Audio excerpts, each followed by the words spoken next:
আজকে কিন্তু হাতিয়াতে সাবেক এমপি মোহাম্মদ আলীর বাসা থেকে ছাত্রদের উদ্দেশ্যে গুলি করা হয়েছে। এরই প্রতিবাদে এই মুহূর্তে সমন্বয়ক হান্নান মাসুদের নেতৃত্বে এই মুহূর্তে বাংলা মোটর থেকে একটি মিছিল নিয়ে স্বরাষ্ট্র উপদেষ্টার বাসভবন অভিমুখে যাচ্ছে ছাত্র জনতা।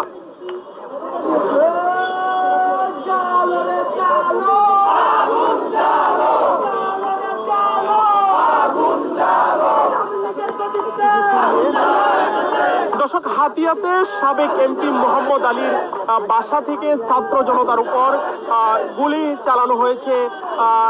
এই অভিযোগের ভিত্তিতে এই মুহূর্তে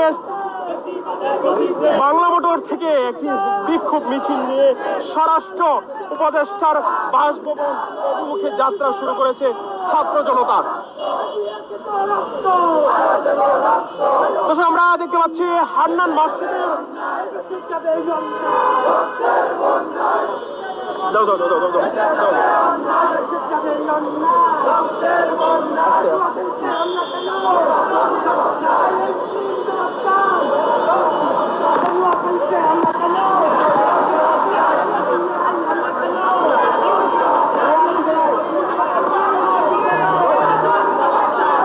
দর্শক, হাতিয়াতে সাবেক এমপি মোহাম্মদ আলীর বাসা থেকে ছাত্র জনতার উদ্দেশ্যে গুলি নিক্ষেপ করা হয়েছে।